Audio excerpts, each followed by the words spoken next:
কোরআনে কারীম আল্লাহ তাআলার পক্ষ থেকে একটা বড় নিয়ামত। যত নিয়ামত আল্লাহ তাআলা তার বান্দাদেরকে দিয়েছেন, সুম্মা লাতুসআলুন্না ইয়াউমাইযিন আনিন নাঈম। এখানে নিয়ামতের প্লুরাল বহু বচন হচ্ছে নাঈম। আল্লাহ বলছেন যত নিয়ামত বান্দা পৃথিবীতে তোমাকে দিয়েছি, কিয়ামতের দিন আমার দেওয়া প্রত্যেকটা নিয়ামতের জবাব আমি আল্লাহর কাছে দেওয়া লাগবে। কিন্তু কোরআনে কারীমের জন্য যে সময়, যে অর্থ আপনি খরচ করবেন, এর কোনো কিছুর জবাব আল্লাহর কাছে দেওয়া লাগবে না। সরে বলেন সুবহানাল্লাহ। কিন্তু কোরআনে কারীমের ওজন আমরা এখনো বুঝতে পারিনি। ওই দেখেন মসজিদের বারান্দায় এক ভাই জিকির করতেছে, ডান দিক থেকে নিয়ে বাম দিকে, অন্তর পরিষ্কার। এই যে জিকির, এটা নফল না ফরজ? বলেন তো। কোরআনের জ্ঞান অন্বেষণ করার বিধান কি? বলেন বলেন, কোনটার গুরুত্ব বেশি, নফলের না ফরজের? সব কিছুই আমরা অনেক সময় বোঝে না বোঝার ভান করি, অথবা বিশ্ববিদ্যালয়ের ছাত্র ছিলাম যখন, ডক্টর আব্দুল্লাহ জাহাঙ্গীর রাহিমাহুল্লাহ স্যার বলতেন, বাংলাদেশের মানুষের ধর্মীয় আবেগ বেশি কিন্তু ধর্মীয় জ্ঞান কম। কথা কি বুঝতেছেন? ধর্মীয় আবেগ আছে কিন্তু ধর্মীয় জ্ঞান নেই। কোনটা জরুরি, কোনটার মধ্যে কল্যাণ বেশি, কোনটার ফজিলত বেশি, এটা আমরা এখন বুঝতে পারি না। পৃথিবীর সমস্ত কিছু থেকে কোরআনে কারীমের জ্ঞানটাই সবচাইতে বড় জ্ঞান, ঠিক কি না?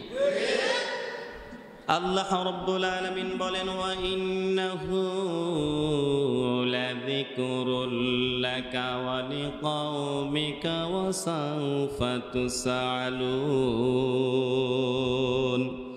কোরআনে কারীমের সূরা যুখরুফ 25 নম্বর পারা, 11 নম্বর পৃষ্ঠার 8 নম্বর লাইনের 44 নম্বর আয়াত। এটা তাফসীরে ফি জিলালিল কোরআন, আইসারুত তাফাসির, সাফওয়াতুত তাফাসির, তাফসীরের রুহুল মায়ান, অনেকগুলো তাফসীরের কিতাব বিশ্ববিদ্যালয়ের কেন্দ্রীয় লাইব্রেরিতে মিলিয়ে দেখেছি।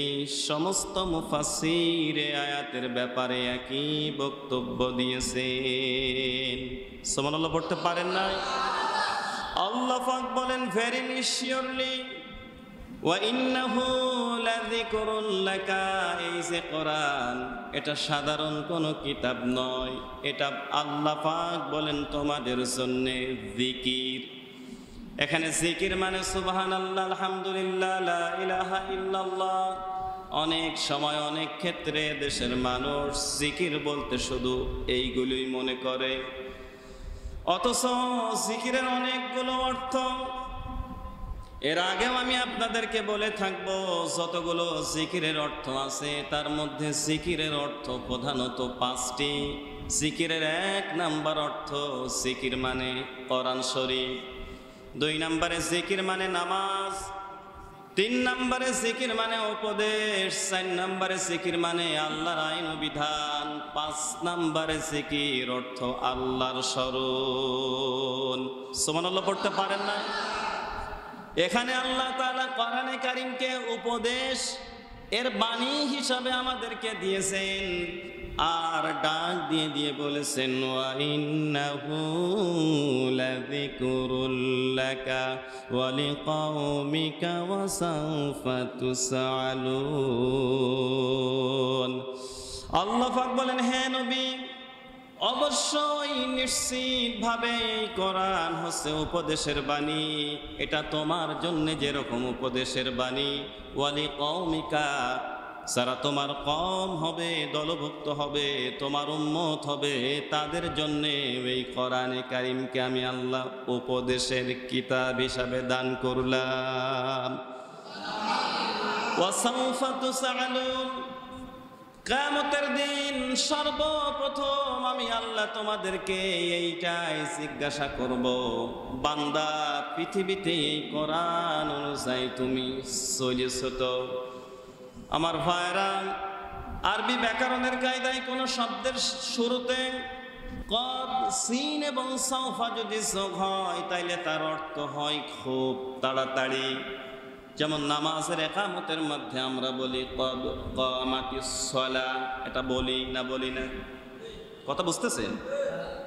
নামাজের একামতের মধ্যে আমরা বলি কদ কামাতিস সালাহ, তার মানে এই মাত্র নামাজ শুরু হয়ে গেল। ঠিক একই রকম ভাবে আল্লাহ এখানে সাউফা দিয়েছেন, ওয়া সাউফা তুসালুন, সে নিয়ামত হিসাবে, উপদেশের বাণী হিসাবে আল্লাহ বলছেন যে কোরআন হে নবী তোমাকে দিলাম, তোমার উম্মতদেরকে দিলাম, খুব তাড়াতাড়ি আমি আল্লাহর কাছে তোমাদের জবাব দেওয়া লাগবে, আমি আল্লাহ তোমাদেরকে প্রশ্ন করব এই কোরআন অনুযায়ী চলিস তো। আমার ভাইরা, আজ কোরআন যদি আমরা পড়তে না পারি, বোঝার চেষ্টা না করি, আর এই কোরআন অনুযায়ী যদি নিজেদের জীবনকে পরিচালিত না করি, কিয়ামতের দিন খুব তাড়াতাড়ি আল্লাহ যে প্রশ্ন করবেন, ওই প্রশ্নের জবাব কি আমরা দিতে পারবো? কথা বলছেন না কেন? কথা বুঝতেছেন তো? আমার ভাইরা, এই কারণে কোরআনে কারীম শুধু শুনলেই হবে না, হৃদয়ের কান দিয়ে শোনা লাগবে। এই কোরআনে কারীম আবু জেহেল শুনেছে, আবু বকর শুনেছে। এই কোরআন শোনার পরে হযরত আবু বকরের ঈমান বেড়েছে, আর ওদিকে আবু জেহেল তার বিরোধিতা কোরআনের প্রতি আরো বেড়ে গিয়েছে। এই কারণে কোরআন শুনলেই হবে না, হৃদয়ের কান দিয়ে আপনাকে আল্লাহর কোরআন শোনা লাগবে। আল্লাহ রাব্বুল আলামিন কোরআনে কারীমকে দিলেন নসিহতের কিতাব হিসাবে, আর বিশ্বনবীকে দিলেন শিক্ষক হিসাবে। আল্লাহর হাবিব বলতেন, ইন্নী বুইসতু মুআল্লিমান, আমি শিক্ষক, পৃথিবীতে আল্লাহ তাআলা আমাকে শিক্ষক রূপে পাঠিয়েছে। জোরে বলেন সুবহানাল্লাহ। নবীকে যারা শিক্ষক হিসাবে আনন্দিত, গর্বিত, তারা মন থেকে সেই নবীর প্রতি সংক্ষিপ্ত দরুদ পেশ পড়ছি সাল্লাল্লাহু আলাইহি ওয়াসাল্লাম।